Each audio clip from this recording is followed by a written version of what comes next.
नमस्कार दोस्तों, स्वागत है आपका आपके अपने YouTube channel current affairs by M K sir पर। दोस्तों, आज हम इस वीडियो में 21 जुलाई 2026 के 15 मोस्ट टाइम टॉपिक को कवर करेंगे और हर टॉपिक के बारे में इंपॉर्टेंट फैक्ट भी जानेंगे। तो पूरा वीडियो बड़े ध्यान से देखना। लास्ट में आपका टेस्ट होगा जिसके आंसर आपको कमेंट करने हैं। साथ ही दोस्तों, ये एकमात्र चैनल है जहाँ पे हर दिन 15 मिनट जितने कम समय में 15 मोस्ट टाइम टॉपिक आपको डिटेल में कवर करवाए जाते हैं और साथ ही आपको डेली, वीकली और मंथली रिवीजन भी करवाया जाता है। तो अगर आप इस चैनल को रेगुलर फॉलो करोगे तो आप कोई भी वनडे, स्टेट या कोई भी कॉम्पिटिटिव एग्जाम की तैयारी कर रहे हो उसमें करंट अफेयर्स के रिगार्डिंग आपको और कुछ भी देखने की ज़रूरत नहीं पड़ेगी। तो दोस्तों, अगर अभी तक चैनल को सब्सक्राइब नहीं किया तो प्लीज़ जल्दी से कर लीजिए। तो चलिए वीडियो स्टार्ट करते हैं।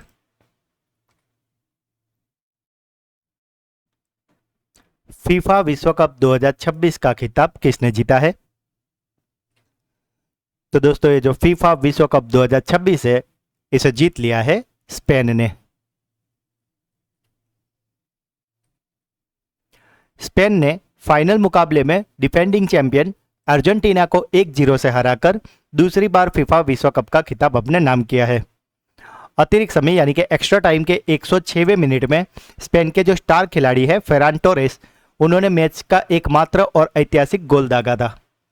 यह टूर्नामेंट 11 जून से लेकर 19 जुलाई 2026 तक अमेरिका, कनाडा और मेक्सिको के 16 शहरों में आयोजित किया गया था और इसका final New York, new Jersey stadium में खेला गया था।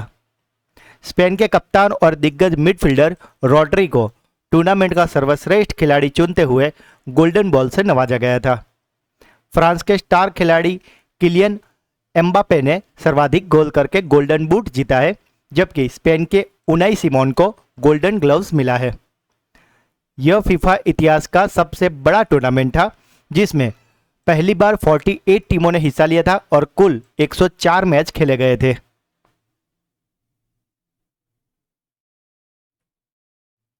नीति आयोग के पहले निवेश अनुकूलता सूचकांक 2026 में प्रमुख राज्यों की श्रेणी में पहला स्थान किस राज्य ने प्राप्त किया है? तो दोस्तों, ये जो नीति आयोग की रिपोर्ट आई है जिसमें निवेश अनुकूलता सूचकांक 2026 की रिपोर्ट में प्रथम स्थान यानी कि शीर्ष स्थान हासिल किया है गुजरात ने। गुजरात ने 100 में से 56.6 अंक हासिल करके बड़े राज्यों की श्रेणी में पहला स्थान प्राप्त किया है। इस सूचकांक में 53.7 अंक के साथ महाराष्ट्र दूसरे नंबर पे और 53.3 अंक के साथ तमिलनाडु तीसरे स्थान पर रहा है। दोस्तों, अगर बात करें पहाड़ी और पूर्वोत्तर राज्यों की तो इस विशेष श्रेणी में पहला स्थान मिला है उत्तराखंड को और दूसरा नंबर है असम का। दोस्तों, साथ ही अगर बात करें केंद्र शासित प्रदेश और छोटे राज्यों की तो उसमें गोवा ने पहला स्थान और दिल्ली को दूसरा स्थान प्राप्त हुआ है।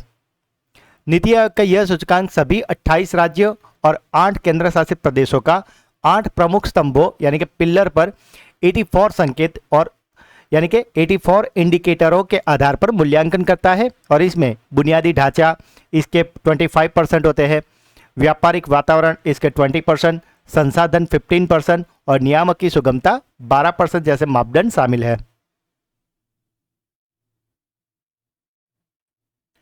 भारत की पहली नाइट सफारी और डे जू का निर्माण को कहाँ मंजूरी दी गई है? तो दोस्तों, ये जो नाइट सफारी है इसे मंजूरी दी गई है लखनऊ के कुकरेल रिजर्व फॉरेस्ट में।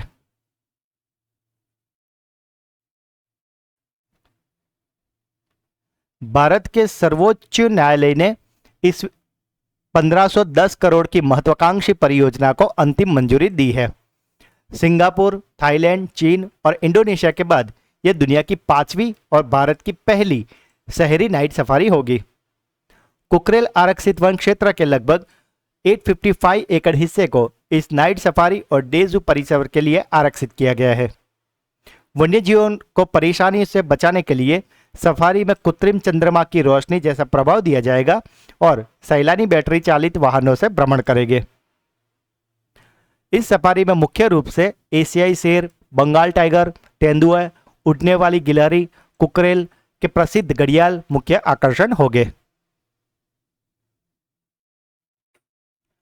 अफगानिस्तान में संयुक्त राष्ट्र सहायता मिशन के लिए नए प्रमुख के रूप में किसे नियुक्त किया गया है? तो दोस्तों ये जो संयुक्त राष्ट्र की सहायता मिशन है, इसके लिए अफगानिस्तान में नियुक्त किया गया है रबाब फातिमा को। दोस्तों अगर अभी तक वीडियो को लाइक नहीं किया तो प्लीज़ जल्दी से कर लीजिए, और चैनल पर नए हो और अगर अभी तक सब्सक्राइब नहीं किया तो प्लीज़ जल्दी से कर लीजिए। जापान ओपन 2026 का महिला एकल खिताब जीतने वाली पहली भारतीय खिलाड़ी कौन बनी है? तो दोस्तों जो महिला एकल खिताब है उसे जापान ओपन 2026 में जीत लिया है पीवी सिंधु ने।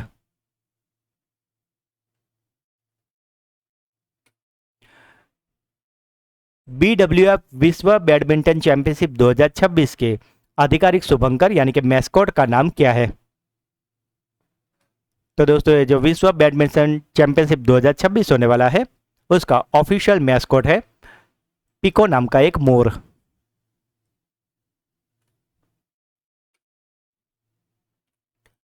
कठुआ रेलवे स्टेशन का नाम बदलकर क्या कर दिया है? तो दोस्तों ये जो कठुआ रेलवे स्टेशन है उसका अब नया नाम कर दिया गया है शहीद captain Sunil Kumar Chaudhary Kathua railway station.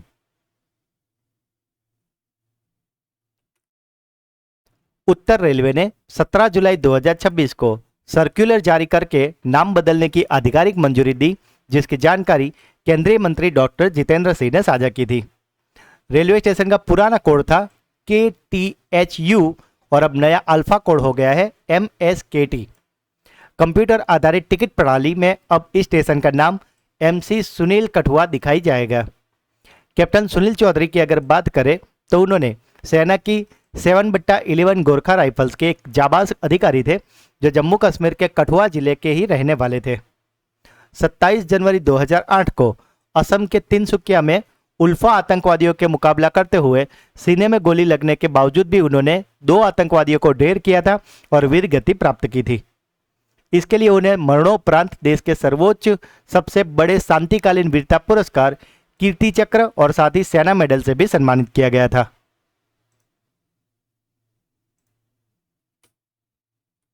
Sky root aerospace द्वारा विकसित भारत के पहले निजी कक्षीय रॉकेट विक्रम-1 के प्रथम मिशन का नाम क्या है? तो दोस्तों ये जो रॉकेट है विक्रम-1 उसके प्रथम मिशन का नाम रखा गया है मिशन आगमन।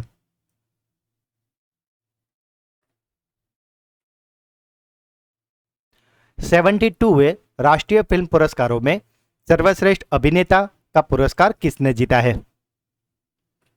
तो दोस्तों ये जो 72वां राष्ट्रीय फिल्म पुरस्कार हुआ है उसमें सर्वश्रेष्ठ अभिनेता के रूप में 2 अभिनेता को चुना गया है, जिनमें एक है साउथ के सुपरस्टार मम्मूटी और दूसरे हैं बॉलीवुड के कार्तिक आर्यन।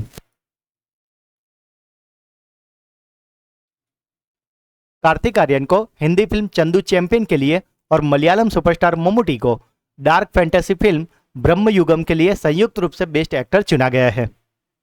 यह अभिनेता मम्मूटी की अगर बात करें तो उनके कैरियर का 4था राष्ट्रीय फिल्म पुरस्कार है, जबकि कार्तिक आर्यन ने यह राष्ट्रीय सम्मान पहली बार जीता है।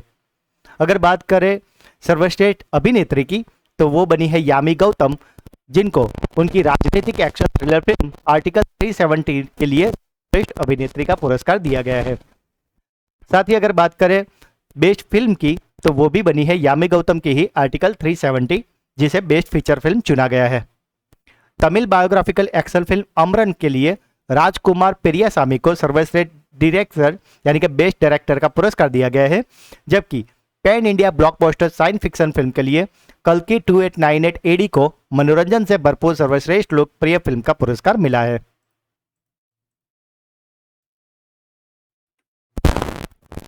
महिला हॉकी विश्व कप 2026 कहाँ आयोजित होगा?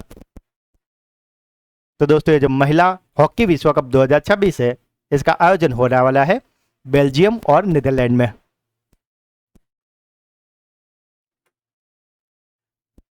भारतीय ग्रे हॉर्नबिल का सफल प्रजनन कहाँ दर्ज किया गया है? तो दोस्तों ये जो ग्रे हॉर्नबिल है इसका सफल प्रजनन किया गया है गिर नेशनल पार्क, जो कि है गुजरात में।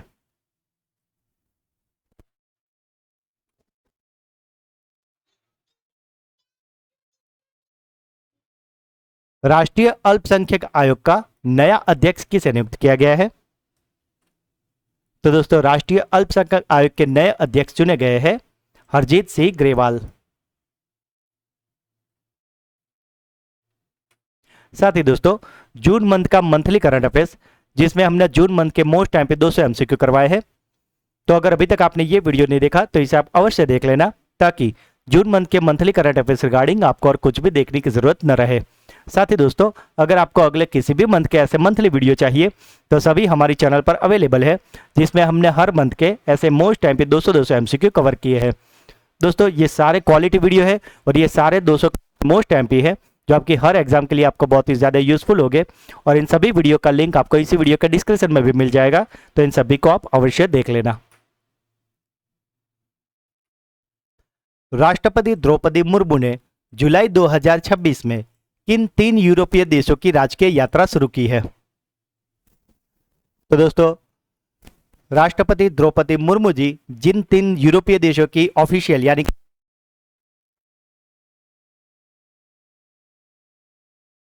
रोमानिया। शब्द संग्रहालय के पहले चरण का लोकार्पण गृह मंत्री अमित शाह द्वारा कहा किया गया है?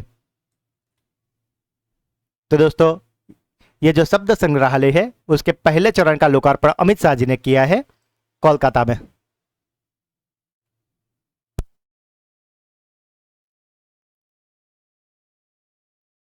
अगले प्रधानमंत्री के रूप में किसे चुना गया है? तो दोस्तों यूके की लेबर पार्टी के नए नेता और साथ ही अगले प्रधानमंत्री के रूप में चुना गया है वो है एंडी बनहम। तो दोस्तों ये थे आज के 15 मोस्ट टाइम टॉपिक। अब बारी है आपके ब्रेन बूस्टर क्विज की, जिसमें 3 क्वेश्चन पूछे जाएंगे, जिसके आंसर आपको कमेंट करने हैं। तो आज का पहला सवाल, जापान ओपन 2026 का महिला एकल खिताब जीतने वाली पहली भारतीय खिलाड़ी कौन बनी है? नीति आयोग के पहले निवेश अनुकूलता सूचकांक 2026 में प्रमुख राज्यों की सूची में पहला स्थान किस राज्य ने प्राप्त किया है? और आज का आखिरी सवाल, फीफा विश्व कप 2026 का खिताब किस देश ने जीता है? तो दोस्तों तीनों क्वेश्चन के आंसर आपको कमेंट में बताने हैं। और अब बारी है हमारे सुपर फास्ट फ्लैश रिवीजन की, जिसमें कल के जो 15 क्वेश्चन थे उसका एक फटाफट से फ्लैश रिवीजन कर लेते हैं। तो कल का पहला क्वेश्चन था, अंतर्राष्ट्रीय चंद्रमा दिवस हर साल किस तिथि को मनाया जाता है? तो दोस्तों ये दिन मनाया जाता है 20 जुलाई को। किस राज्य के पुलिस विभाग ने डिजिटल गवर्नेंस हेतु ई ऑफिस सिस्टम शुरू किया है? तो दोस्तों ये ई ऑफिस शुरू किया है मणिपुर ने। गंभीर रूप से बीमार वयस्कों के लिए इच्छा मृत्यु का कानूनी अधिकार देने वाला ऐतिहासिक विधेयक किस देश की संसद ने पारित किया है? तो दोस्तों ये पारित हुआ है फ्रांस में। आईसीसी फ्रेंचाइजी लीग समिति का अध्यक्ष किसे नियुक्त किया गया है? तो दोस्तों ये नियुक्त हुए हैं तमीम इकबाल। मध्य प्रदेश से पहली अंतर्राष्ट्रीय सीधी उड़ान कहाँ से शुरू की गई है? तो दोस्तों ये उड़ान होगी अबू धाबी तक। गोवा सरकार ने कैसीनो गेमिंग क्षेत्रों में प्रवेश के लिए न्यूनतम आयु कितनी निर्धारित कर दी है? दोस्तों ये आयु कर दी गई है 21 वर्ष। उत्तराखंड की पहली जीआई उत्पाद गैलरी कहाँ खुली है? तो दोस्तों ये खुली है हल्द्वानी में। आईसीसी के 111वें सदस्य के रूप में किस देश को शामिल किया गया है? तो ये देश है मॉरिशस। स्पेन ने किस देश को 2-0 से हराकर 2010 के बाद पहली बार फीफा विश्व कप के फाइनल में प्रवेश किया था? तो दोस्तों सेमीफाइनल में हराया था फ्रांस को।